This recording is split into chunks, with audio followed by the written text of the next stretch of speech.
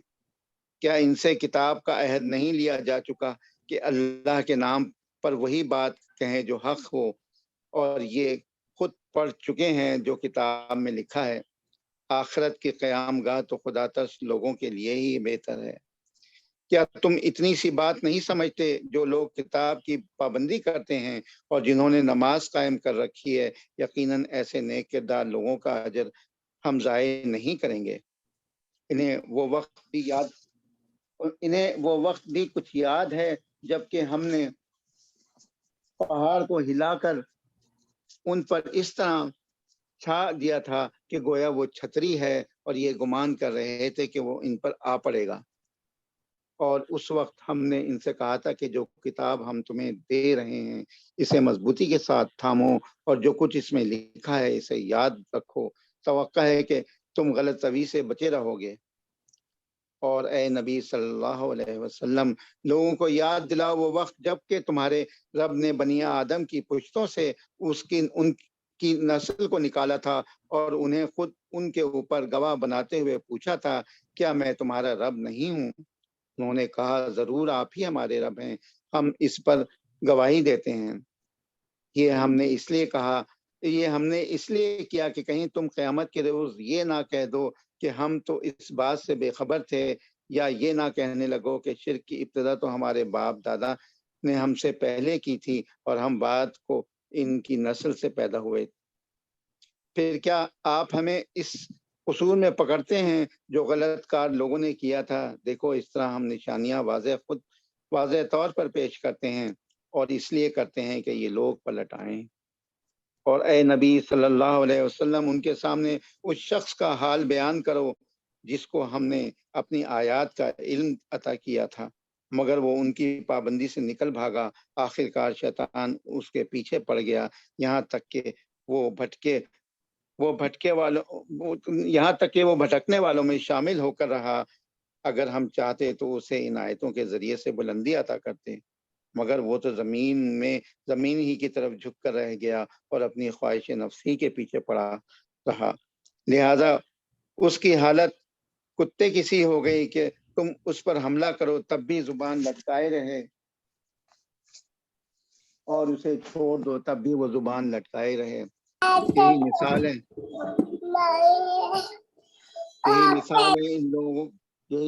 ان لوگوں کی جو ہماری آیات کو جھٹلاتے ہیں۔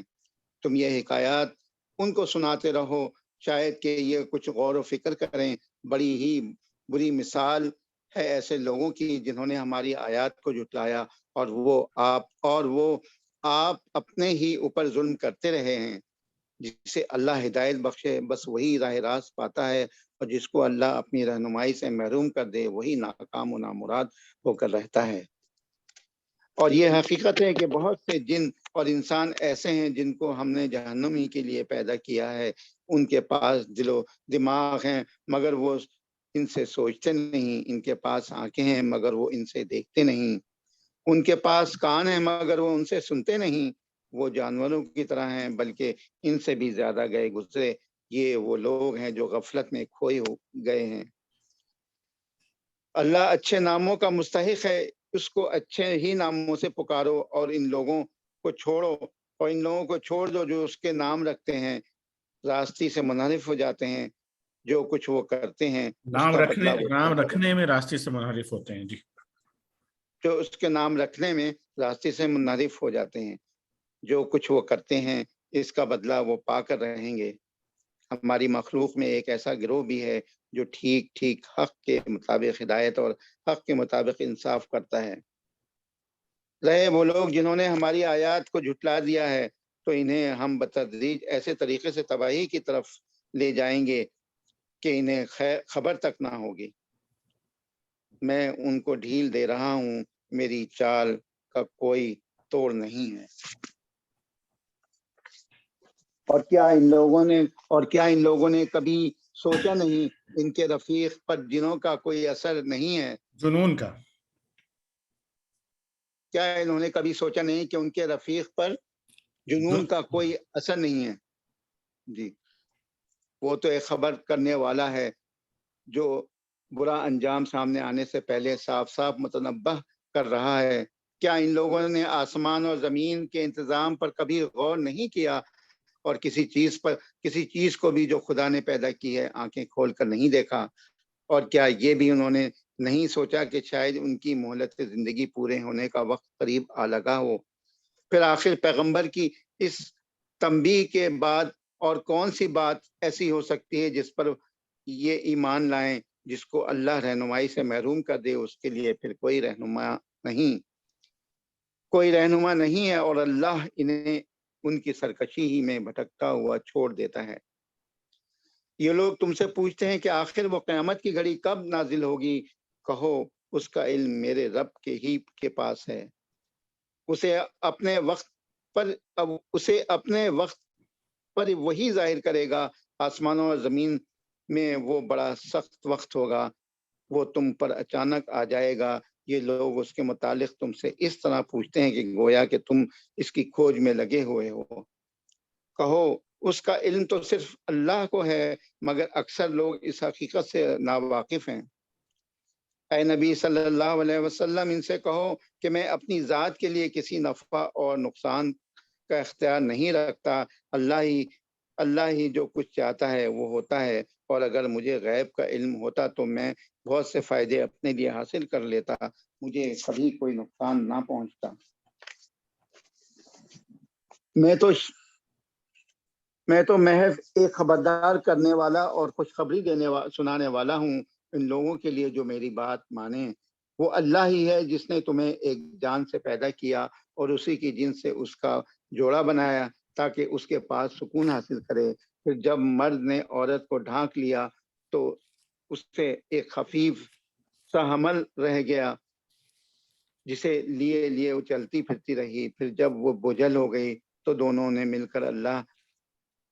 مل کر اللہ اپنے رب سے دعا کی کہ اگر تو نے ہم کو اچھا سا بچہ دیا تو ہم تیرے شکر گزار ہوں گے، مگر جب اللہ نے ان کو ایک صحیح سالم بچہ دے دیا تو وہ اس کی بخشش و عنایت میں دوسروں کو اس کا شریک ٹھہرانے لگے۔ اللہ بہت بلند و برتر ہے ان مشرکانہ باتوں سے جو یہ لوگ کرتے ہیں۔ کیسے نادان ہیں یہ لوگ جو ان کو خدا کا شریک ٹھہراتے ہیں، جو کسی چیز کو پیدا نہیں کرتے بلکہ خود پیدا کیے جاتے ہیں، جو نہ ان کی مدد کر سکتے ہیں اور نہ آپ اپنی مدد ہی پر قادر ہیں۔ اگر تم انہیں سیدھی راہ پر آنے کی دعوت دو تو وہ تمہارے پیچھے نہ آئیں۔ تم خواہ انہیں پکارو یا خاموش رہو، دونوں صورتوں میں تمہارے لیے یکساں ہی رہے۔ تم لوگ خدا کو چھوڑ کر جنہیں پکارتے ہو وہ تو محض بندے ہیں جیسے تم بندے ہو۔ ان سے دعائیں مانگ دیکھو یہ تمہاری دعاؤں کا جواب دیں اگر ان کے بارے میں تمہارے خیالات صحیح ہیں۔ کیا یہ پاؤں رکھتے ہیں کہ ان سے چلیں؟ کیا یہ ہاتھ رکھتے ہیں ان سے پکڑیں؟ کیا یہ آنکھیں رکھتے ہیں کہ ان سے دیکھیں؟ کیا یہ کان رکھتے ہیں کہ ان سے سنیں؟ اے نبی صلی اللہ علیہ وسلم ان سے کہو بلا لو اپنے ٹھہرائے ہوئے شریکوں کو، پھر سب مل کر میرے خلاف تدبیریں کرو اور مجھے ہرگز مہلت نہ دو۔ میرا حامی و ناصر خدا ہے، وہ خدا ہے جس نے یہ کتاب نازل کی ہے اور وہ نیک آدمیوں کی حمایت کرتا ہے۔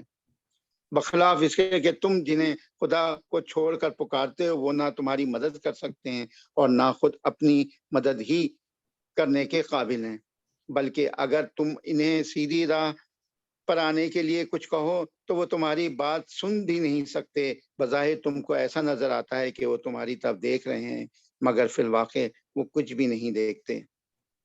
اے نبی صلی اللہ علیہ وسلم، نرمی و درگزر کا طریقہ اختیار کرو، معروف کی تلقین کیے جاؤ اور جاہلوں سے نہ الجھو۔ اگر کبھی شیطان تمہیں اکسائے تو اللہ کی پناہ مانگو، وہ سب کچھ سننے والا اور جاننے والا ہے۔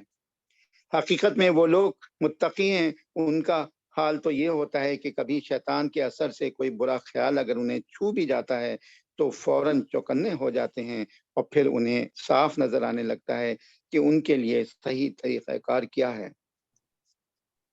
رہے ان کے یعنی شیطان کے بھائی بن تو وہ انہیں ان کی کجروی میں کھینچے لیے چلے جاتے ہیں اور انہیں بھٹکانے میں کوئی کسر اٹھا نہیں رکھتے۔ اے نبی صلی اللہ علیہ وسلم، جب تم ان لوگوں کے سامنے کوئی نشانی یعنی معجزہ پیش نہیں کرتے تو یہ کہتے ہیں کہ تم نے اپنے لیے کوئی نشانی کیوں نہ انتخاب کر لی۔ ان سے کہو میں تو صرف اس وحی کی پیروی کرتا ہوں جو میرے رب کی طرف سے بھیجی ہے، یہ بصیرت کی روشنیاں ہیں تمہارے رب کی طرف سے اور ہدایت و رحمت ہے ان لوگوں کے لیے جو اسے قبول کریں۔ جب قرآن تمہارے سامنے پڑھا جائے تو اسے توجہ سے سنو اور خاموش رہو، شاید کہ تم پر بھی رحمت ہو جائے۔ اے نبی صلی اللہ علیہ وسلم، اپنے رب کو صبح و شام یاد کیا کرو، دل ہی دل میں زاری اور خوف کے ساتھ اور زبان سے بھی ہلکی پھلکی آواز کے ساتھ۔ تم ان لوگوں میں سے نہ ہو جاؤ جو غفلت میں پڑے ہوئے ہیں۔ جو فرشتے تمہارے رب کے حضور تقرب کا مقام رکھتے ہیں، وہ کبھی اپنی بڑائی کے گھمنڈ میں آ کر اس کی عبادت سے منہ نہیں موڑتے اور اس کی تسبیح کرتے ہیں اور اس کے آگے جھکے رہتے ہیں۔ جزاک اللہ خیر جاوید رفیق بھائی، جزاک اللہ خیر۔ یہ آیت سجدہ ہے، تمام بھائی جو ہے ابھی سجدہ کر لیں، اگر وضو نہیں بھی ہے تو بھی سجدہ جو ہے اس کا سجدہ تلاوت جس نے سنا اس کا سجدہ ہو جاتا ہے۔ اور اس میں طریقہ یہ بھی ہے کہ اگر آپ ٹیبل پر بھی ہیں، بیڈ پر ہیں، جہاں پر بھی آپ ہیں تو وہاں پر بھی آپ ایگزیکٹلی وہیں سجدہ کر سکتے ہیں۔ آپ صرف اللہ تعالیٰ کے سامنے سر جھکانا ہے آپ نے۔ چند سیکنڈ میں دے رہا ہوں، آپ لوگ سجدہ کر لیجیے۔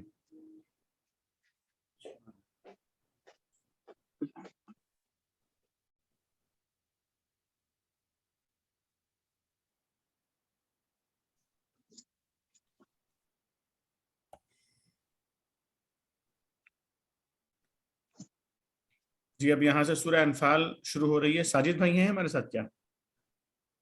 رفیق بھائی؟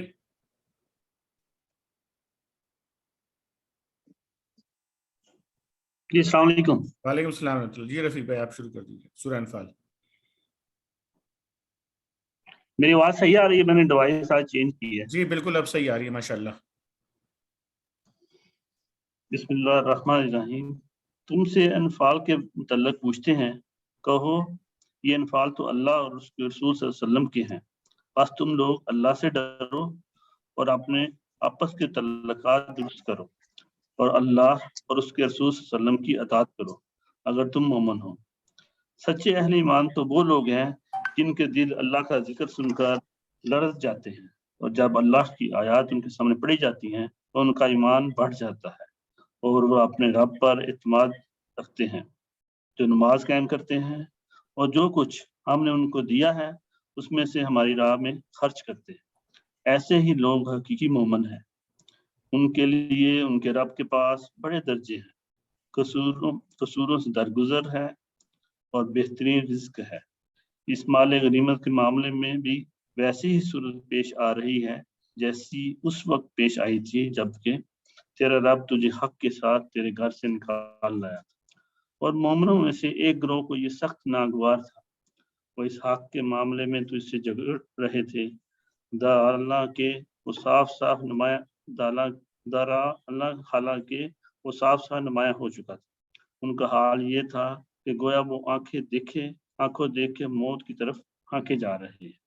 یاد کرو وہ موقع جب کہ اللہ تم سے وعدہ کر رہا تھا کہ دونوں گروہوں میں سے ایک تمہیں مل جائے گا۔ تم چاہتے تھے کہ کمزور گروہ تمہیں ملے، مگر اللہ کا ارادہ یہ تھا کہ اپنے ارشادات سے حق کو حق کر دکھائے اور کافروں کی جڑ کاٹ دے، تاکہ حق حق ہو کر رہے اور باطل باطل ہو کر رہ جائے، خواہ مجرموں کو یہ کتنا ہی ناگوار رہو۔ اور وہ موقع جب کہ تم اپنے رب سے فریاد کر رہے تھے، جواب میں اس نے فرمایا کہ میں تمہاری مدد کے لیے پے در پہ 1000 فرشتے بھیج رہا ہوں۔ یہ بات اللہ نے تمہیں صرف اس لیے بتا دی کہ تمہیں خوش خبری ہو اور تمہارے دل اس سے مطمئن ہو جائے، ورنہ مدد تو جب بھی ہوتی ہے اللہ ہی کی طرف سے ہوتی ہے، یقیناً اللہ زبردست اور دانا ہے۔ اور وہ وقت جب کہ اللہ اپنی طرف سے قنوت کی شکل میں تم پر اطمینان و بے خوفی کی کیفیت طاری کر رہا تھا، اور آسمان سے تمہارے اوپر پانی برسا رہا تھا تاکہ تمہیں پاک کر دے اور تم سے شیطان کی ڈالی ہوئی نجاست دور کر دے اور تمہاری ہمت بندھائے اور اس کے ذریعے تمہارے قدم جمائے۔ اور وہ وقت جب کہ تمہارا رب فرشتوں کو اشارہ کر رہا تھا کہ میں تمہارے ساتھ ہوں، تم اہل ایمان کو ثابت قدم رکھو، میں ابھی ان کافروں کے دلوں میں رعب ڈالے دیتا ہوں، بس تم ان کی گردنوں پر ضرب اور جوڑ جوڑ پر چوٹ لگاؤ۔ یہ اس لیے کہ ان لوگوں نے اللہ اور اس کے رسول صلی اللہ علیہ وسلم کا مقابلہ کیا، اور جو اللہ اور اس کے رسول صلی اللہ علیہ وسلم کا مقابلہ کرے اللہ اس کے ساتھ نہایت سخت گیر ہے۔ یہ ہے تم لوگوں کی سزا، اب اس کا مزہ چکھو، اور تمہیں معلوم ہو کہ حق کا انکار کرنے والوں کے لیے دوزخ کا عذاب ہے۔ اے ایمان والو، جب تم ایک لشکر کی صورت میں کفار سے دوچار ہو تو ان کے مقابلے میں پیٹھ نہ پھیرو۔ جس نے ایسے موقع پر پیٹھ پھیری اللہ یہ کہ جنگی چال کے طور پر ایسا کرے یا کسی دوسری فوج سے جا ملنے کے لیے، تو وہ اللہ کے غضب میں گر جائے گا، اس کا ٹھکانہ جہنم ہوگا اور وہ بہت بری جائے بازگشت ہے۔ پس حقیقت یہ ہے کہ تم نے انہیں قتل نہیں کیا بلکہ اللہ نے ان کو قتل کیا، اور تو نے نہیں پھینکا بلکہ اللہ نے پھینکا۔ اور مومنوں کے ہاتھ جو اس کام میں استعمال کیے گئے تو یہ اس لیے تھا کہ اللہ مومنوں کو ایک بہترین آزمائش سے کامیابی کے ساتھ گزار دے، یقیناً اللہ سننے اور جاننے والا ہے۔ یہ معاملہ تو تمہارے ساتھ ہے، اور کافروں کے ساتھ معاملہ یہ ہے کہ اللہ ان کی چالوں کو کمزور کرنے والا ہے۔ ان کافروں سے کہہ دو اگر تم فیصلہ چاہتے تھے تو لو، فیصلہ تمہارے سامنے آ گیا، اب بعد آ جاؤ تو تمہارے لیے ہی بہتر ہے، ورنہ پھر پلٹ کر اسی حماقت کا اعادہ کرو گے تو ہم بھی ایسی ہی سزا کا اعادہ کریں گے، اور تمہاری جمعیت خواہ وہ کتنی ہی زیادہ ہو تمہارے کچھ کام نہ آ سکے گی، اللہ مومنوں کے ساتھ ہے۔ اے ایمان والو، اللہ اور اس کے رسول صلی اللہ علیہ وسلم کی اطاعت کرو اور حکم سننے کے بعد اس سے سرتابی نہ کرو، ان لوگوں کی طرح نہ ہو جاؤ جنہوں نے کہا ہم نے سنا حالانکہ وہ نہیں سنتے۔ یقیناً اللہ کے نزدیک بدترین قسم کے جانور وہ بہرے گونگے لوگ ہیں جو عقل سے کام نہیں لیتے۔ اگر اللہ کو معلوم ہوتا ان میں کچھ بھی بلائی ہے تو وہ ضرور انہیں سننے کی توفیق دیتا، لیکن بلائی کے بغیر اگر وہ ان کو سنواتا تو بے روحی کے ساتھ منہ پھیر جاتے۔ اے ایمان والو، اللہ اور اس کے رسول کی پکار پر لبیک کہو جبکہ رسول تمہیں اس چیز کی طرف بلائے جو تمہیں زندگی بخشنے والی ہے، اور جان رکھو کہ اللہ آدمی اور اس کے دل کے درمیان حائل ہے، اور اسی کی طرف تم سمیٹے جاؤ گے۔ اور بچو اس فتنے سے جس کی شامت مخصوص طور پر صرف انہی لوگوں تک محدود نہ رہے گی جنہوں نے تم میں سے گناہ کیا ہو، اور جان رکھو کہ اللہ سخت سزا دینے والا ہے۔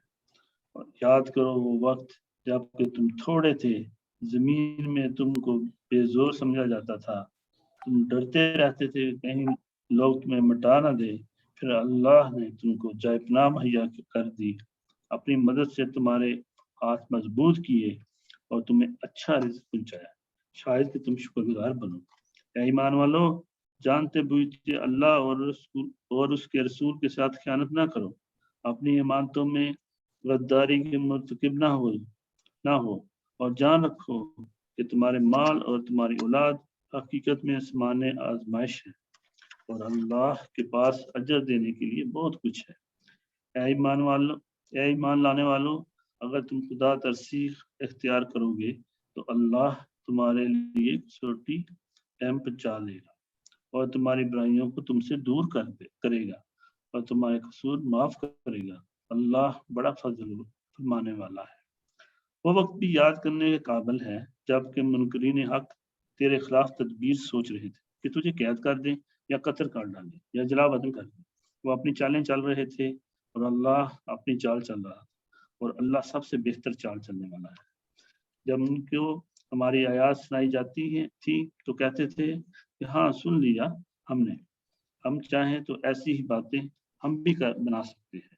یہ تو وہی پرانی کہانیاں ہیں جو پہلے سے لوگ کہتے چلے آ رہے ہیں، اور وہ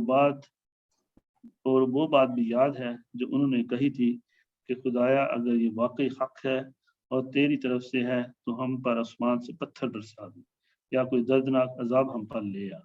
اس وقت تو